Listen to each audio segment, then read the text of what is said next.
Este é um canal não oficial. Acesse o episódio completo no comentário fixado. O que eu enxergo, e você conversa com os políticos e tal, você vê que o Bolsonaro, e ele sabe, e os advogados sabem, vai ser condenado. Ele admite as reuniões e diz assim, eu só conversei sobre uma interpretação constitucional. Mas que interpretação constitucional? Olha, vai preso, não tem jeito. Todo o desenho político tá construído para isso, não é? Bom, se você for olhar o material disponível na denúncia, não é um material banal, é sólido. E se você for olhar o histórico das condenações da primeira etapa de julgamento ligado a esse caso, que é a etapa ligada a 8 de janeiro, e pega lá as condenações, são os mesmos crimes. São os mesmos crimes. E de duas uma, ou a Débora dos Santos comandava o espetáculo e o Bolsonaro fazia parte do espetáculo, ou vão sugerir que o Bolsonaro comandava e ela era parte. Então, se você considerar que a segunda hipótese é a mais provável e ela tomou 14 anos, é difícil imaginar que então ele sai pela porta da frente do Supremo Tribunal Federal depois de acompanhar um julgamento que o inocente. Não acredito nisso. Pois é. Não faz sentido. E ele tá tentando juntar tudo que dá pra ir tentando. Por exemplo, uma das coisas que ele falou aqui pra mim foi que ele acha que ele devia ser julgado pela primeira instância, por exemplo. Que é um troço que daria mais tempo e tudo mais. Porque no STF não tem pra onde correr mais, né? Vai ser... Mas também o processo em si, ele tá lá e ele não tem o que fazer, não tem dispositivo para alterar isso. A gente pode discutir isso de várias formas. A gente pode discutir isso em teoria ou na prática. Em teoria, a ideia de você julgar uma pessoa no Supremo é para proteger o cargo. Então ele não pertence mais ao cargo, ele não é mais presidente, assim como o Lula foi julgado em Curitiba, ele poderia ser julgado numa vara federal. Só que o Supremo se reuniu e discutiu esse assunto e tomou a decisão de que, ao contrário do que valia antes, quem era o ocupante do cargo, mesmo depois de deixar de ser, continua a ser julgado pelo Supremo. Então, você pode discordar dessa decisão, mas você tem o direito de discordar e o Supremo de decidir. E o Supremo tem o direito de decidir por último. Está escrito na Constituição brasileira. Então, a gente não tem que concordar com o Supremo Tribunal Federal. Aliás, na democracia, a gente pode questionar o Supremo Tribunal Federal. O que a gente não tem o direito é de descumprir uma decisão. O Supremo Tribunal Federal resolveu. A partir desse momento, todo mundo que ocupou um cargo e cometeu um crime e vai ser julgado no Supremo Tribunal Federal. Então, não é que ele é uma exceção, né? Agora, na lógica em que a Constituição foi escrita, na interpretação original, como funcionou por um tempo, era assim. Mas ele não pegou esse cenário. Então é Supremo Tribunal Federal. Aí não, então já que não é primeira instância, então que seja pleno, que seja o plenário. Mas não está previsto que é o plenário, entendeu? Então, de novo, é uma discussão teórica. A gente já conversou sobre isso aqui na última vez que eu tive aqui, para a gente conversar sobre o Supremo Tribunal Federal até. A gente tem uma Constituição que o Supremo deveria defender e a gente coloca os ministros do Supremo lá segundo uma lógica que não é aleatória. O presidente da República indica, o Senado sabatina. Só que o Senado não sabatina. É verdade. Porque não quer sabatinar. Faz um serviço porco para puxar o saco. Porque desde Floriano Peixoto, nunca um ministro da Suprema Corte não emplacou. Jamais aconteceu. Só em Floriano Peixoto, que ele indicou médico, Barata Ribeiro e outros lá, aliás, rua no Rio de Janeiro. Desde então, todos, 100%. Nos Estados Unidos não é assim. Os caras dançam. Eles perguntam para ele, você fumou maconha na faculdade? Se o cara falar sim, ferrou. Se ele falar não e descobrindo que é mentira, ferrou também. Então não tem para onde correr. Às vezes o nome cai antes de chegar no Supremo, aliás, antes de chegar na sabatina do Senado. A sabatina do Senado lá dura dias. Aqui uma sabatina difícil dura horas, 15 horas, 16 horas. Normalmente dura muito menos. A ministra Ellen Grace, quando foi indicada, e ela passou por uma sabatina, o presidente da Comissão de Constituição e Justiça, José Agripino Maia, disse, a senhora não veio aqui para ser sabatinada, a senhora veio aqui para ser homenageada. Meu, para com isso, não é sério. Então aí o presidente indica quem ele quer, e é assim nos Estados Unidos também. Lá, só que lá fazem uma triagem, tem alguns critérios. Aqui ele indica e o Senado tem que sabatinar. Aí o Senado não sabatina. Aí as vagas são preenchidas. Não existe o movimento do sem toga. Nenhum deles invadiu o Supremo Tribunal Federal. Tentaram invadir foi no 8 de janeiro, mas aqueles 11 caras lá, eles podem ocupar aquelas cadeiras. E eles decidem. Aí a gente fica bravo. Mas por que a gente fica bravo? Os senadores estão bravos. Mas eles que botaram os caras lá, bicho. Por que eles não sabatinam esses caras direito? Então é um jogo meio esquisito. Aí ficam os caras, os senadores de direita, porque agora é o Bolsonaro que está na Berlinda, mas também já foram os senadores de esquerda, porque era o Lula que estava na Berlinda. Então é um negócio meio bizarro. 81 caras que brincam em serviço quando tem que decidir se vão ou não no plenário do Senado emplacar um ministro da Suprema Corte. Aí fica bravinho com o Alexandre de Moraes, fica bravinho com o Gilmar, fica bravinho com o... Por que botou? Não foi eu que botei? Uma vez posto lá, o cara vai ficar até 2040 e carambola. Então a gente precisava ter mais um pouco cuidadoso. Mais de seriedade do que com o presidente até. O presidente é 4 anos, talvez mais 4. O Bolsonaro ficou 4. Agora tem cara lá que vai ficar até 2043. É tempo. O Cristiano Zanin é novinho. O Alexandre de Moraes é relativamente jovem também. Jovem também. Então, vai fazer o quê? Nós temos que levar o jogo mais a sério, você entendeu? Tudo tem que ser mais a sério. A gente é muito... Não é brincalhão. A gente não leva a sério as instituições. A gente acha que é uma piada. Botar um ministro na Suprema Corte é uma piada. Não mandar homem pra Lua não é uma piada. Nada é uma piada. É uma meleca que deu agora, que os caras não ficaram sem voltar 9 meses lá na NASA. Quando você vai fazer um negócio, tem que fazer com seriedade. Aí põe o ministro da Suprema Corte, depois a gente fica reclamando. Porque o Alexandre de Moraes... Porra, bicho, por que botaram o cara lá, meu? Vai catar coquinho. Ele não tem notório saber. Agora que ele não tem notório saber, que ele tá com a toga porque ele decide uma coisa que você não gosta, eu não vou dizer que ele tá certo. Não pode dar 14 anos pra aquela Débora dos Santos. Não tem sentido.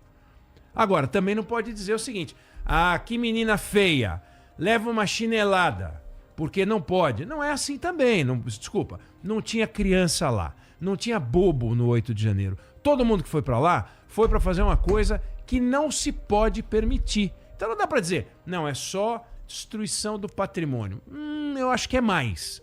Agora, não dá pra você pegar 2 crimes, tentativa de abolição violenta do Estado Democrático de Direito, tentativa de golpe, aí você soma, vira uma bomba atômica. Ela vai pra 14 anos. Você entendeu? Você, quando comete um roubo num dia e um homicídio no outro, são 2 crimes. Mas se você faz ao mesmo tempo, é um crime, chama-se latrocínio. Não é possível que você não some os crimes e diga, vem cá, a tentativa de abolição não foi uma forma de você buscar o golpe de Estado? Por que que você soma? Dá uma diferença, põe uma pena menor. Mas aí eles fazem um discurso. Agora, eu acho que vão acabar diminuindo essas penas. Mas o fato é, ninguém estava lá brincando, então é um negócio complicado. E o que o Bolsonaro tá pregando agora ultimamente é o lance da anistia pra essa galera, justamente pegando no ponto de, foi exagerado e tal. Claro que uma anistia pra essa galera significa uma vantagem pra ele no julgamento bizarra, que é meio que é o motivo que a gente tá falando pelo qual ele vai ser preso, que é a galera que tá sendo julgada pelo mesmo crime foi condenada. Se a gente anistia essa galera, basicamente, ele pede pra ele mesmo essa anistia, de certa forma. Bom, aí você precisaria ver como é... Primeiro que não vai ser julgado. Não vão votar essa anistia. Não vai ter anistia. Politicamente não tem espaço para isso, aparentemente. No atual momento a gente não enxerga espaço para isso. Agora, anistia para essa parte do 8 de janeiro não significa anistia para ele. Porque é uma coisa muito diferente você ser acusado de fazer parte ou você ser acusado de tramar. São coisas diferentes. A acusação contra ele é muito mais severa. Ele reuniu os comandantes do Exército, da Marinha e da Aeronáutica para conversar. Não foi a Débora dos Santos. É um pouco mais sério. A Débora, não estando lá no 8 de janeiro, não elimina as coisas que ele é acusado de ter feito no ano anterior. Mas, se nada acontecesse no ano anterior, talvez não tivesse havido o 8 de janeiro. Então, a existência da Débora tem ligação com o Bolsonaro, mas a existência do Bolsonaro não tem ligação com a Débora. Então, eu não acho que é uma coisa automática. É mais complicado. Acho que é mais complicado do que isso. Mas eu não vejo espaço para isso. O que eu enxergo, e você conversa com os políticos e tal, você vê que o Bolsonaro, e ele sabe, e os advogados sabem, vai ser condenado. Ele admite as reuniões e diz assim, eu só conversei sobre uma interpretação constitucional. Mas que interpretação constitucional? Teve uma eleição. Assim como em 2018, a sociedade disse o seguinte, queremos Bolsonaro, não importa por que razão, a sociedade de 2022 falou assim, acho que não queremos mais não, acho que nós vamos botar o outro. Qual? Bota aquele lá mesmo. Quem é? É o Lula. Mas a gente ama o Lula, porque o Lula acha que amam, né?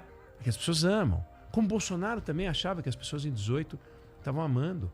O voto de segundo turno é um voto de negação. Eu não quero mais esse cara. Eu não quero mais o petismo.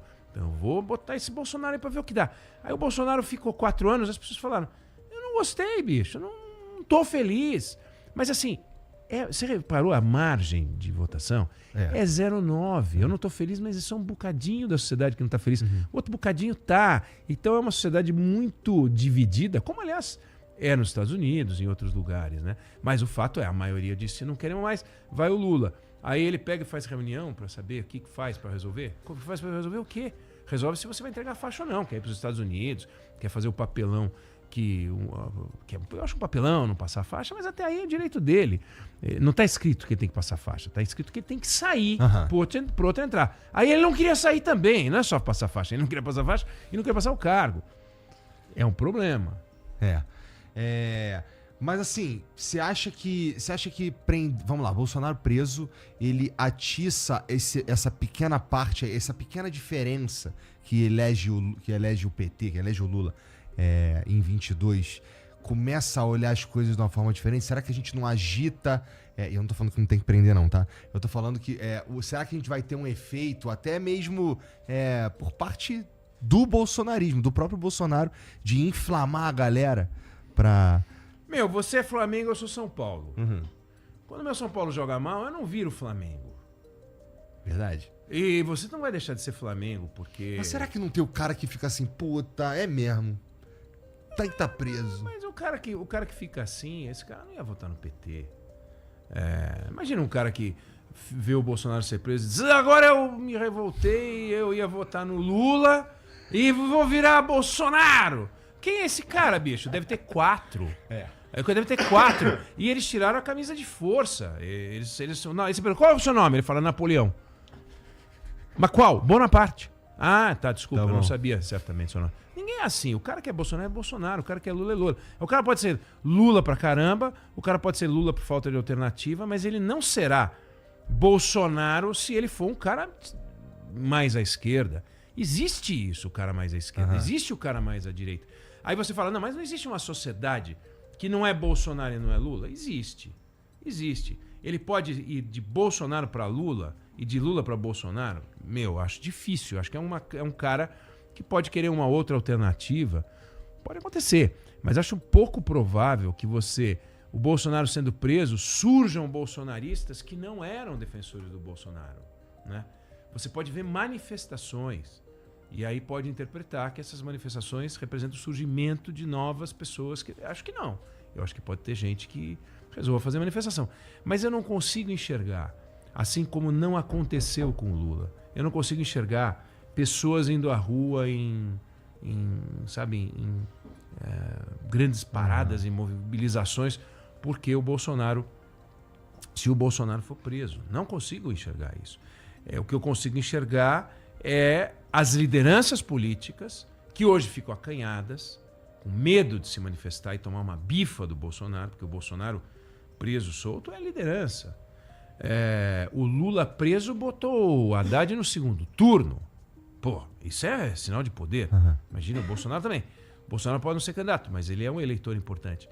Aí, quem é que vai ser? E o cara tem que ter coragem de chegar. Agora sou eu. Você falar isso, agora sou eu, ele leva uma bifa na orelha. O cara tem mais medo do Bolsonaro que dessa espada que tá aqui na sua mesa. Então, é verdade. Dá um medinho, né? Dá um medinho. Mas não é interessante que a gente tá falando, Lula e Bolsonaro, e quando a gente pensa a gente consegue até pensar em alguns sucessores óbvios, mas nunca admitidos. por eles, né? Quando fala em, putz, e o que vem, por exemplo, o Lula, o que vem depois, ou pro Bolsonaro? O candidato em 2026 será Jair, o outro vai ser Messias, o outro vai ser ele Bolsonaro. fala, exatamente. Né? Eles entram na vibe centralizadora da figura. Sim, né? Sou eu. Eu e myself. E eles estão ficando, né? Velho. Tem uma galera que tá disposta a aparecer e a assumir esse lugar e tal. Mas por que, assim, como é que por que você acha que eles entram nessa de centralizar neles? Se você pegar, vai pro meio empresarial, o cara monta um negócio, ele não quer passar a faixa pro filho, sucessor. Vai falar com as empresas familiares e vai ver. O cara que montou um negócio fala se ele vê o filho brilhando e ele fica feliz da vida. Ele não gosta. Todo pai gosta do filho brilhando, mas calma. Se o filho começa a pegar a empresa e a empresa brilhar, ele não gosta tanto assim. O herdeiro político e o herdeiro empresarial não é a mesma coisa. Você criou um negócio. O Lula disputou a eleição em 89. Né? Ele começou esse game no mundo dele lá. Ele começou esse game em 89. Perdeu. Ao contrário do PSDB, que foi criado em poucos anos, estava na presidência da República, 5, 6 anos estava na presidência da República, o PT demorou, né? O PT de 80 só foi se eleger em 2002. Então vai lá, faz uma eleição, perde. Aí depois você não teve eleição, você não teve final, você teve pontos corridos. 94, 98 foi pontos corridos. Não teve uma final. O Fernando Henrique ganhou 94, ganhou 98 e o Lula ali, tentando, não conseguiu. Aí quando ele vai para 2002, bicho, ele entra, não sai mais. Ele só faz final, fez 89. Aí ele faz o final, ele ganhando, botando a Dilma ganhando também, e só perdeu uma. Ele só perdeu uma final. Com um poste, bicho. Ele pegou um cara que tem carisma zero para ser candidato a presidente e ele encana. Ele falou, vamos fazer um cenário bem ruim. Eu fico encana e a gente pega um cara que não tem carisma nenhum. E o cara foi pro segundo turno mesmo assim. Ah, para, meu. É muito forte. Aí o Bolsonaro, mesma coisa. Eu tô lá há 26 anos, sei lá quanto tempo que eu tô no Baixo Clero, de repente começa as manifestações de 2013 e tal, 2015. Aí ele aparece, em 18 o cara larga como presidente da República. Sem partido nenhum, sem PT, sem tempo esse monte de de TV. gente, sem tempo de TV, sem nada. Só que nós só vamos... Olha que fenômeno efêmero, se você for olhar. Lula não é efêmero. Bolsonaro talvez não seja. Mas Lula mais Bolsonaro é sim um fenômeno efêmero. De 3 eleições. A de 18, com Bolsonaro sem Lula, mas com lulismo. A de 22, com Bolsonaro e Lula. E a de 26, com Lula e bolsonarismo, sem Bolsonaro. E nunca mais você vai ver isso. Você não verá isso mais. Não vai ver em 30, não vai ver em 34. Então é um episódio, é um momento da história que tem 3 eleições, das quais só uma eles se enfrentaram e só uma se enfrentarão. E nunca mais. Então é um negócio novo, diferente. Né? Você olha na história e fala, meu, que coisa que nós estamos vivendo. É curioso, entendeu? Um foi, na terceira o outro e não é só uma que foram os dois. É final Brasil e Argentina. É um negócio diferente. É interessante, meu. Mas, bom, a gente consegue pensar nos caras, você falou no poste, o Haddad. E do outro lado a gente tem o Tarcísio, que protagonizaram um debate sensacional para o governo de São Paulo. Exatamente. Foi excelente mesmo. Foi um debate que o Rodolfo Schneider conduziu, mediou. Foi o melhor debate da eleição. Toda vez que eu os encontro, eu falo isso. Porque é verdade, eles discutiram temas. É impressionante. Eles não combinaram isso. Eles realmente estavam a fim de discutir temas. Então, Haddad tinha as ideias dele, Tarcísio tinha as ideias dele, ficaram ali e tal, não foram para baixaria, não teve cadeirada, não teve palhaçada, não teve nada. Fizeram um negócio de alto nível, né? Foi muito melhor do que o debate do Lula com o Bolsonaro. Usaram bem o tempo. Foi de alto nível mesmo. E aí, então, esses caras, eles parecem ser os óbvios, os que vêm aí. Mas tem, pelo menos na direita ali, 35 caras. Uns 35 caras. Assim, todo mundo querendo beijar a mão do Bolsonaro, de certa forma, mas sempre naquela vibe que tu falou. Meio longe. Meio sem, tá bom, é o Bolsonaro e tal. Mas, putz, eu não sei até que ponto isso não era melhor. Porque, ó, eu fico pensando, eu não sei se tu entra nessa, mas assim, eu gostaria de acreditar que a gente vai chegar em um momento que seremos geridos por pessoas mais que estão pensando no país e não em si próprios, sabe qual é? E um cara que está pensando em presidir ou num projeto de país, ele vai pensar num projeto que passa dele mesmo, sabe? É o que eu esperaria de um líder. Eu também esperaria isso. Né?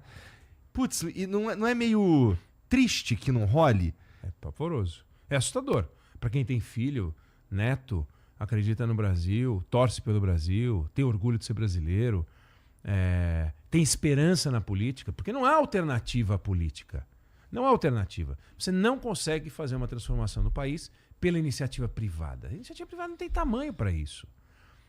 Nem missão, nem esse é o propósito. Agora, quando você vê que o Congresso Nacional pega 50 bi de reais para as emendas parlamentares e fica distribuindo campo de futebol, campo de society, e o Parque Olímpico de Deodoro, o próprio Ministério do Esporte diz, não tem mais dinheiro, não vamos mais dar para o Exército não vai mais cuidar, porque nós não temos mais dinheiro. Então não tem dinheiro para cuidar do legado dos Jogos Olímpicos. Cara, aquilo é um absurdo. Você gasta uma bica de dinheiro para participar dos Jogos Olímpicos, promete um legado para a cidade do Rio de Janeiro. Aí um dos equipamentos, que é o Parque Olímpico de Deodoro, tem lá um pedaço que é da prefeitura, mas tem um pedaço que é o Exército que toca. Aí o Ministério do Esporte fala, já não tem mais dinheiro, não tem mais, 35 milhões ano, em média. Aí eles têm 1,3 bi no Ministério do Esporte para distribuir em emenda parlamentar. 100 milhões só para fazer campinho de futebol e campo de society. 100 milhões, 3 vezes o que seria necessário para manter. Você fala assim, desculpa, canalice, patrocinada por todos os deputados e senadores. 50 bi, eu faço o que eu quiser. Que empresa tem 50 bi por ano para investir? É a Petrobras, bicho. 150 bilhões de reais foi o que os caras gastaram nos últimos 5 anos. 4 vezes mais do que nos 5 anos anteriores com emendas. Antes você tinha hordas de deputados na porta dos ministros, agora são os ministros que vão bater na porta dos deputados para pedir coisa. Pelo amor de Deus, me ajude, pelo amor de Deus. Então, isso já derruba um pouquinho. Como é que nós vamos mudar esse modelo? Você vai tirar o dinheiro dos caras? É justo que um deputado e um senador que não é parte do governo, seja que governo, possa decidir qual é uma política pública. E não é política pública nenhuma. Então, qual é o projeto de país? Não tem. Esse governo não tem projeto de país nenhum. Não apresentou um documento para dizer. Você não pode chamar de projeto de país pé de meia, pé de moleque, pé de galinha, meu pé de laranja lima. Isso não é projeto de país. Isso são os projetinhos sociais. Agora, projeto de país, assim, aonde é que eu quero chegar? Como é que esse país vai ser daqui 5 anos, 10 anos? Não temos, é uma vergonha. Não tem, já tivemos? Tivemos no Ponte para o Futuro, que foi durante a gestão Temer, estou falando de história recente. Tivemos. O governo Fernando Henrique tinha um projeto de país. Também é verdade. Não dá para falar em projeto de país no governo Sarney, que era uma abertura, né? Vamos para uma abertura, tentar manter a democracia, tem que fazer a Constituição. Pô, você já imaginou que é governar com o cara fazendo a Constituição? Você tá tocando o teu negócio e os caras estão fazendo o acordo de cotistas para dizer como é que vai funcionar o teu negócio e você ali tocando, você não sabe o que vai acontecer com você. Se você tem 6 anos, 5 anos, 4 anos de governo, a gente entrevistou ele para o Canal Livre esse final de semana, é uma loucura o que foi aquele período, né? Toma posse, não toma posse, que morreu Tancredo, aquilo lá foi uma loucura. Mas projeto de país, que é o que você deseja, que é todo mundo que está assistindo agora o Flow, não é possível que tenha alguém que está vendo o Flow agora e fala assim, eu não prefiro não ter projeto de país. Não existe. A gente quer, só que a gente não vê isso, a gente vê oportunismo, projetinho com nome. Os caras lançam pedra fundamental, põe nominho, projeto, a primeira coisa que o projeto ganha é um nome. Não tem cara, mas tem nome. Eu acho isso uma vergonha. Eu me incomodo, falo isso na rádio, falo isso na televisão, é um negócio que me faz mal. E não é contra o PT, não é contra o PL do Bolsonaro, não é nada disso. Esses caras fazem um negócio que não é bom pro Brasil. Bom pro Brasil é o que você falou. É melhor projeto sem nome e com cara do que um projeto com nome sem cara nenhuma. Sim. Pô, você pega o Bolsa Família hoje. Ô, Igor, por favor. Quantas pessoas deveriam receber Bolsa Família no Brasil? Não tenho a menor ideia. Eu sei que esse projeto começou barato, hoje ele é caro. Tem gente Tem municípios onde o número de pessoas com Bolsa Família é maior do que o número de pessoas com a renda, segundo as estatísticas, necessária para receber o Bolsa Família. Não faz sentido. Tem gente recebendo o pé de meia, esse pé de meia do governo, que também tem mais gente recebendo pé de meia do que estudantes em algumas cidades. Então, peraí, o cadastro está errado. É má fé? Não é má fé, mas é desorganização. Só que é uma desorganização que custa caro. Digamos que o TCU fez um levantamento e descobriu em alguns lugares até 20% de desperdício. Num negócio que custa 170 bi, que seja 10% de desperdício, são 17 bilhões de reais. É muito dinheiro, meu. Então, é absurdo. Aí você fala isso, você é contra o Bolsa Família. Não. Outra coisa, por que o Bolsa Família é um programa em que eu entro, mas eu não saio? Este é um canal não oficial. Acesse o episódio completo no comentário fixado. Se você gostou deste corte, aproveite para se inscrever no Pod Trechos. Deixe também seu like, sua inscrição e curta mais um corte.